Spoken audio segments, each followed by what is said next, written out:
Hey YouTube, what's up? So it's been a while since I've done a video on this 75-gallon tank. I just basically wanted to go over what I've added, what I've taken out of the tank, what I've lost, why there's a big fishbowl sitting in the tank, all that stuff I want to cover in the video. I want to make sure I don't drag it on too long, but this probably will be the last update you'll be seeing in the 75 because I will be upgrading soon, within within the next 2 weeks. And of course, I'm going to go into more detail with the upgrade in the probably my next video. But yeah, I mean, I might be. I'm not really sure what I covered in my last video, the 75. So I might be talking about some stuff I've already talked about. I'm not really sure. Yeah, let's get started. So what I've added, I want to go over that real quick. What I've added, I don't believe I covered this in my last video, but I have this feather duster here, and it's doing fantastic. One of the easiest invertebrates and hardiest invertebrates I've ever kept, honestly. I mean, I don't really even spot feed it, and it's been in the tank for a couple months now, and it's doing fantastic. Right here is a Bahamian red serpent star, easily one of my favorite things in the tank. I've been looking for one of these for a while, and I finally managed to get a hold of one. My local fish store got a shipment of like 4 in, and I managed to grab one for 40 bucks. So I love this guy. So that brings me to a total of about 6 or 7 serpent stars now. We've got some tiger striped ones. I've got that small little purple one there. But yeah, let's see. I added the that white pincushion urchin back there. I just kind of paired it up with this purple one. And they don't, of course, don't have any issues there. I don't think that's really a known thing for urchins to be territorial, but they get along great. They eat algae. I'm a big proponent of keeping urchins in your tank. I absolutely love them. I think they're a great addition. They will munch on your coralline algae a little bit, but I don't really mind that too much. It's definitely worth it in my opinion. Here's a little peppermint shrimp here. I originally added about 11 or 12 to the tank at $4 a piece, and I absolutely love them. Whenever I feed, especially, they all kind of pop out of the rocks. I'm not sure how much I have left now at this point, maybe around 7. I want to say, yeah, about 7 or 8. Some of the smaller ones, I guess, got picked off here and there. Of course, Teddy, the pajama cardinal, is still doing great. I've never had issues with him. He's always been a really good, hardy addition. The other guy would be the male Lubbock's fairy wrasse, which I haven't named yet, but he's doing great too. I love the patterns on him. Definitely one of my new favorite fish species. I love the Lubbock's fairy wrasse. Definitely one of the brighter ones too that I've found with the lines and everything. Now, unfortunately, I want to also go over a few things that I've lost. I actually, if you guys remember from, I believe it was my last video, I talked about I had a skunk tilefish, and I loved that fish. He was extremely tame. He would actually come over to my hand whenever I'd put it in the tank, and I loved that fish. I fed him a good variety of foods: flakes, pellets, frozen mysis, live brine, cyclopes, and all that stuff. And as much as he ate, he never was able to gain weight. I fed him about 2 to 3 times a day, and he was just getting skinnier and skinnier and withering away, and finally the poor guy ended up passing away. So I lost him, unfortunately. They're not known to be, skunk tilefish in particular, are not known to be hardy at all. That's kind of a known thing to happen, where they just kind of wither away eventually. So that unfortunately happened with him. There's another one of my peppermint shrimp there. Like I said, I have a lot more than that. They're just all kind of hiding right now. Also, I had a royal pencil wrasse, my second royal pencil wrasse. You guys will know that that's probably one of my favorite species of fish of all time, right up there with the square spot anthias and the purple tang. Well, unfortunately, he disappeared one day. Actually, he was acting a little weird, and then he came back, and he was eating great all of a sudden after acting a little bizarre. And unfortunately, he just kind of disappeared one day. But I want to be honest with you guys. I'm not going to come here and tell you that I sold him off or anything. He did pass away in my tank. I'm not sure what the reason was. I don't think he had any sort of disease of any kind. But and I did quarantine him before I put him in here for about a month. So I wanted to talk about that real quick. But yeah, I did lose him. I also had a tank-bred neon goby in here, and what happened with him was this is kind of a big update here that I haven't really talked about yet. But I actually got hired at my local fish store, and so I've been working there for a good 4 or 5 months now, and I've kind of kept you guys in the dark about that. But I have been working there, and it's great. opportunity for me. I get a lot of cool stuff. You know, I have control over some of the stuff that comes in, so that'll be the reason for my new tank. You'll be seeing a lot more exotic, healthy fish that'll last a long time in that tank. So yeah, I did get hired there. I'm a salesman there, and I absolutely love it. There's just some things I have issues with working there, but honestly it's a good job, and I like the environment there. But anyways, yeah, what happened was I had this little tank there. It's connected to all the other tanks. It's plumbed to the other tanks, but while I'm there, you know, let me backtrack a little bit here.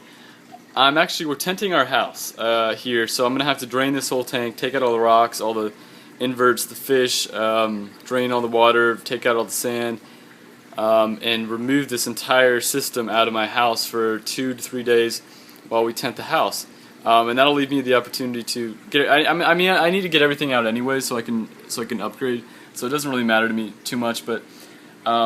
I have a tank, like I said, I have a tank at the store where basically I find a fish that I like and that's healthy, and I'll put it in that tank instead of going to the trouble of taking it home and acclimating it and all that stuff, because it's going to end up there anyways.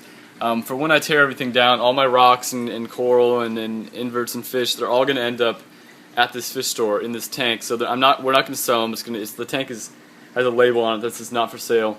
So they're going to sit there for a couple days, and then the new tank will be set up, and they'll be able to go in there pretty soon after. So yeah, I had a good amount of fish in there, and that's where the neon goby went. I'm kind of getting mixed up. Like I said, I haven't made a video in a while, but on this tank. But yeah, I had a neon goby, and I brought him there, and he actually has a mate in there. There's another one already in that tank, and they're courting each other, and they seem to be getting along great. I'll have to get a video of that pretty soon. But yeah, actually what happened was, with that tank at the store, I have a couple videos of the fish there, so I'll try to maybe add those to this video here, but at the end of the video. But I had a schooling bannerfish, which is totally reef safe, a Heniochus diffriatus, I believe it's the scientific name. I had a Hawaiian schooling bannerfish in there that was doing great. I had a female spot breast angel that had streamers on her tail. Beautiful, beautiful fish. I had a Venustus angelfish, which is, as a lot of you guys might know, is not one of the hardiest fish, and he was doing great. And also, on top of those fish that I lost, I also have the 2 neon gobies, a starry blenny, a Picasso percula clown, a pink skunk clown, and that's it for the fish in that tank. And what happened was, we got a shipment in about 2 weeks ago that had a couple fish with marine velvet, and the marine velvet actually surged through the entire system, and it killed off a lot of my fish. And now the remaining fish, the 2 clowns, the 2 gobies, and the starry blenny, seem to have it too. And we're trying to medicate them there and deal with that, but that's really an issue we have now. So. Yeah, marine velvet strikes back. I can't really escape it, even in a different tank. I still can't escape marine velvet. But I wanted to cover that real quick. Sorry about that, guys. Video cut off. But yeah, I don't want to make this too much longer. But sorry, you just gotta close up of this peppermint shrimp. But yeah, there's gonna be a lot of new videos coming. There's gonna be a new series of videos. I'm gonna be, the tales of a fish salesman. I'm going to be going into some of the funny stories, some of the funny, crazy things I've seen in my time working at this fish store, talking about that, some crazy stuff. So definitely tune in for those videos. Going to be doing a lot of updates with the upgrade, which is, I don't know if I said in the first clip of this, it's bigger than a 90 gallon, that's for sure. And yeah, it's just going to be a lot of fun stuff. I'm going to be doing a whole video documenting my tearing down this tank, trapping the fish, pulling out of the live rock, storing the live rock, scooping out the sand, draining the water. I mean, it's going to be messy, but it's going to be. I'm going to get that on film and show that to you guys. Show you guys the proper ways of doing things, packing up the fish and all that stuff. Now, real quick about the fish bowl here. It's actually my makeshift fish trap. Cost me about $6 from my local PetSmart.